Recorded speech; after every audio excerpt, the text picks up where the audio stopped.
Men, when a woman cheats, she thinks she has every excuse ready. But with the right questions, you can leave her completely speechless. Today, I'll share 6 questions that instantly catch a cheating woman off guard. These questions work because they create psychological pressure that exposes deception. When someone is telling the truth, they answer naturally without hesitation. But when someone is maintaining lies, these specific questions force them into mental corners where their practiced explanations fall apart.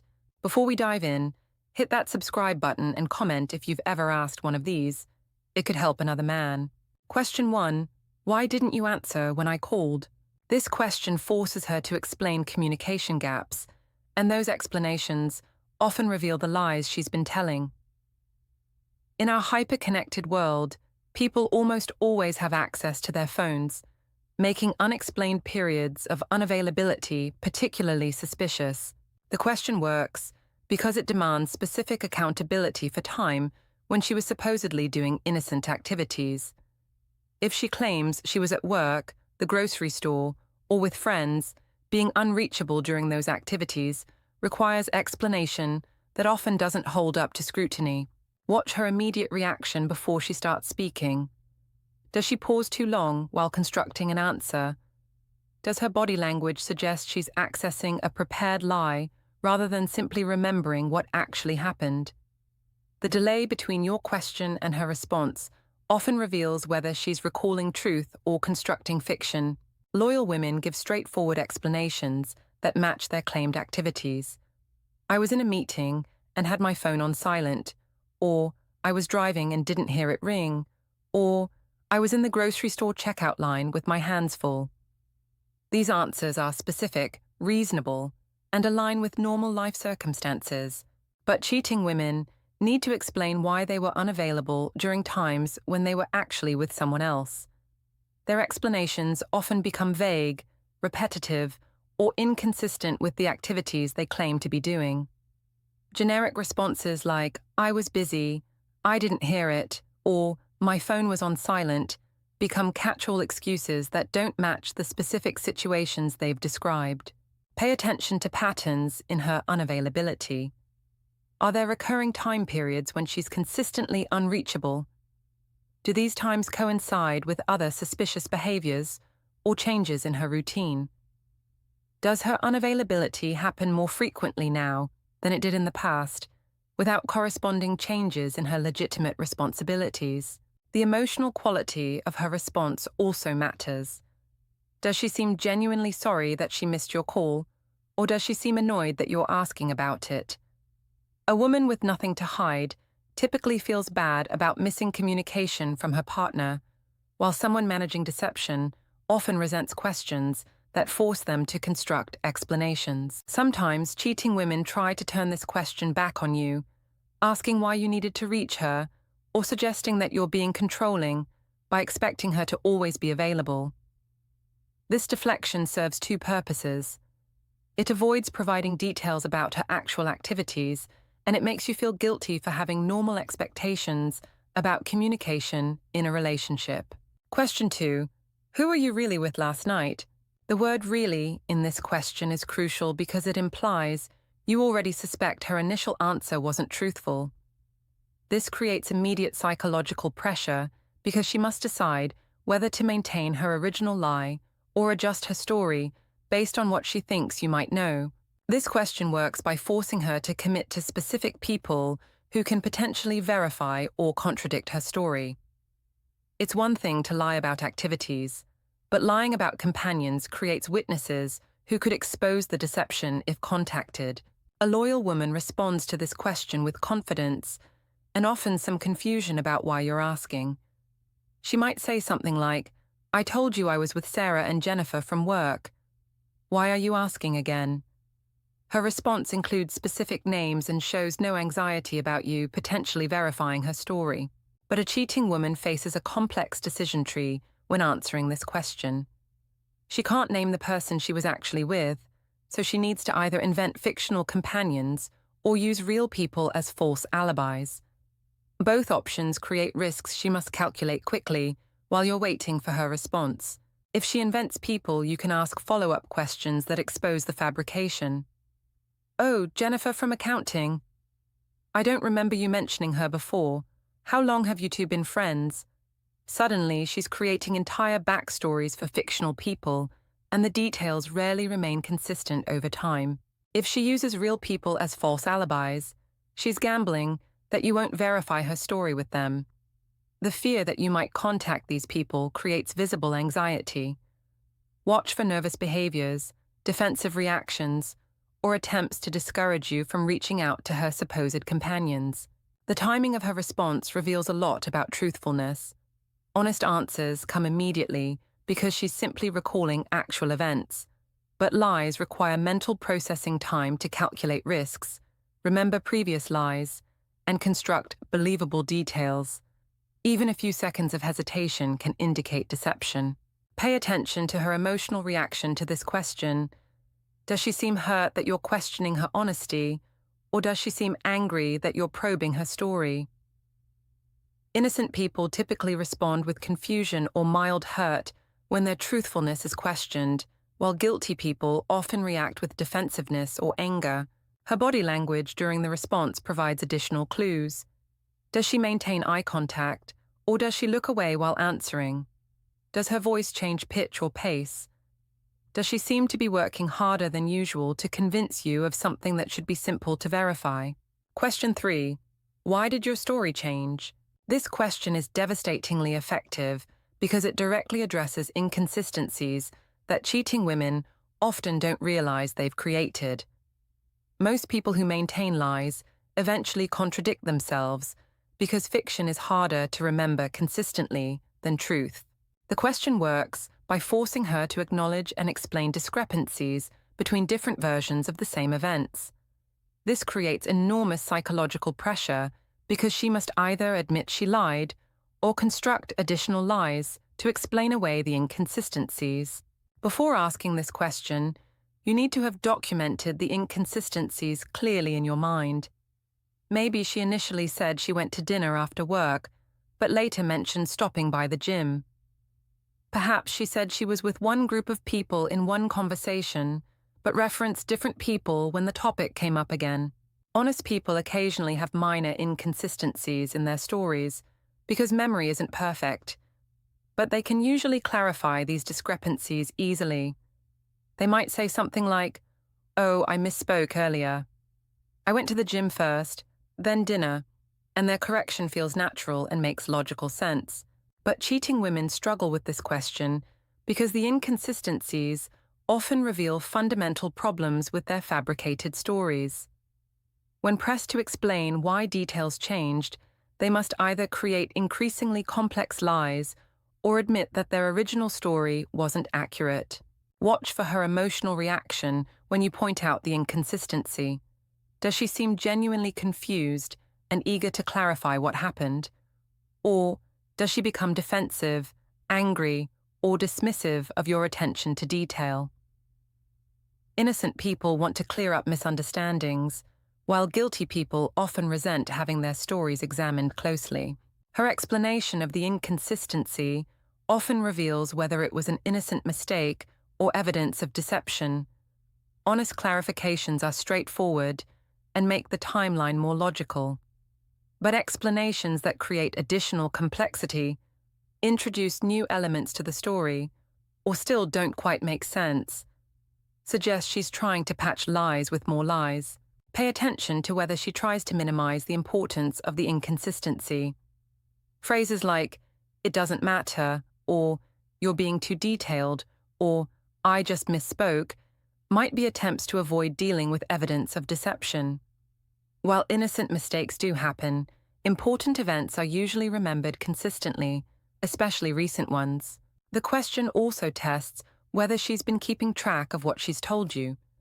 Someone living truthfully doesn't need to remember multiple versions of events, but someone maintaining lies must track their fabrications carefully to avoid contradictions. When confronted with inconsistencies, guilty people often seem more concerned about what they said previously than about clarifying what actually happened. Question 4, can I see your phone right now? This question creates immediate, intense pressure because it demands instant access to evidence that could expose her deception. The power lies not just in whether she complies, but in her immediate reaction to the unexpected request. The timing of this question is crucial.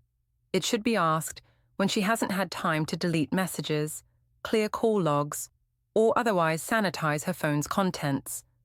The right now aspect prevents her from making excuses to delay while she removes evidence.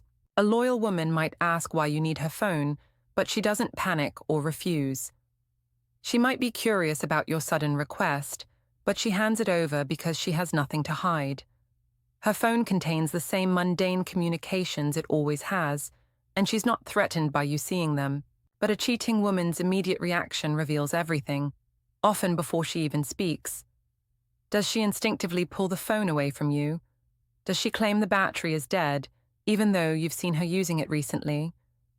Does she suddenly need the phone for some urgent task that conveniently requires her to keep it? Watch her physical responses carefully. Does her body language become defensive? Does she start scrolling quickly through the phone, presumably deleting things? Does she angle the screen away from you while claiming to look for something? These behaviors indicate she's protecting information she doesn't want you to see. The excuses she makes often reveal the depth of her deception. Simple refusals like, "It's personal," or "You don't need to see it," suggest she has something specific to hide. More elaborate excuses involving work confidentiality, friends' privacy, or technical problems indicate she's desperately trying to avoid complying while maintaining plausibility. Some cheating women try to turn this request back on you, asking why you don't trust her, or accusing you of being controlling. But notice that she's not actually addressing your request. She's deflecting and trying to make you feel guilty for asking. This manipulation tactic serves to avoid providing access while shifting blame to you for requesting it. Her emotional reaction provides additional insight. Does she seem genuinely confused by your request, or does she seem panicked? Does she try to negotiate conditions for showing you the phone, like letting her look through it first? These responses suggest she needs time to manage whatever evidence might be there. The most telling response is immediate compliance, followed by obvious anxiety about what you might see. If she hands over the phone but then hovers nervously, makes comments about innocent explanations for anything you might find, or tries to direct your attention to specific apps or conversations, she's managing your access to information she's worried about. Question 5. Why are you dressing up more than usual? This question directly addresses one of the most visible changes that occur when women begin new romantic connections. The increased attention to appearance often happens before other signs become apparent, making this question particularly effective for early detection. The question works because it forces her to explain behavior that's obviously changed without being able to state the real reason, that she's trying to impress someone new. This creates a situation where she must either admit to the new relationship or construct alternative explanations that often don't hold up to examination. Honest women who are simply taking better care of themselves have genuine, consistent explanations. They might say they've decided to make more effort for their own confidence, that they're inspired by something they saw, or that they're trying to break out of a routine. Their explanations feel authentic and align with other changes in their behavior or attitudes. But cheating women struggle with this question because the real motivation, impressing another man, can't be admitted. Their explanations often feel forced, inconsistent, or defensive. They might claim they're doing it for themselves, but become irritated when you notice or compliment their efforts. Pay attention to the specifics of her appearance changes. Is she dressing up for activities where looking attractive serves no practical purpose? Is she wearing new styles or colors that represent departures from her established preferences? Are these changes happening specifically on days when she has unexplained activities or absences? The timing of these changes matters enormously. Did the increased attention to appearance coincide with starting a new job, joining a new gym, or any other situation that would introduce new people into her life? Did it begin around the same time as other suspicious behaviors or changes in her routine? Her reaction to your noticing these changes provides crucial information. Does she seem pleased when you compliment her efforts, or does she seem uncomfortable with your attention? A woman dressing up for positive reasons typically enjoys appreciation from her partner, while someone dressing for another man often feels guilty when her partner notices. Watch for mismatched effort and energy. Does she put elaborate care into her appearance, but then return home deflated or tired in ways that don't match the activities she claimed to be doing? If she dressed up for mundane errands, but comes home glowing with energy, her day likely involved more excitement than grocery shopping. The financial aspect also becomes apparent. Is she spending significantly more money on appearance-related items than usual? New clothes, makeup, accessories, salon treatments, or fitness memberships that weren't priorities before suggest she's motivated by impressing someone specific rather than general self-improvement. Sometimes the changes are targeted rather than general. She might develop sudden interest in specific styles, scents, or activities that seem out of character. When asked about these preferences, her explanations often feel rehearsed or don't align with her personality and history. Her defensiveness about this question often reveals its accuracy. If she becomes angry about being asked why she's putting more effort into her appearance, that reaction suggests the question threatens something she's trying to protect. Innocent self-improvement doesn't require defensive reactions to spousal curiosity. Question 6. Why do you keep saying I don't trust you? This question is psychologically powerful because it turns her favorite defense mechanism against her. When caught in suspicious situations, cheating women frequently deflect by claiming their partner is being paranoid, controlling, or untrusting. This question forces her to examine and explain that pattern. The question works by making her defensive behavior the subject of discussion rather than allowing it to shut down your legitimate concerns. Instead of defending yourself against accusations of being untrusting, you're asking her to justify why she consistently uses that response to avoid addressing suspicious behavior. A faithful woman might be genuinely hurt by this question because she doesn't realize she's been dismissive of your concerns. She might respond with something like, I don't mean to make you feel that way, and show genuine interest in addressing your worries more constructively.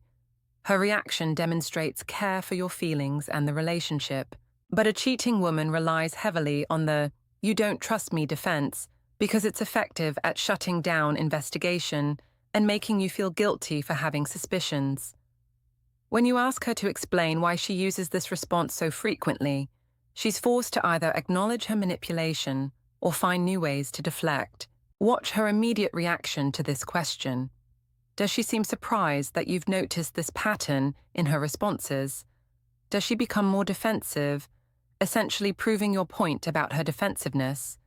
Or does she try to deny using this phrase, even though you both know she does? The question reveals whether she's genuinely concerned about trust in your relationship or simply using trust issues as a manipulation tool.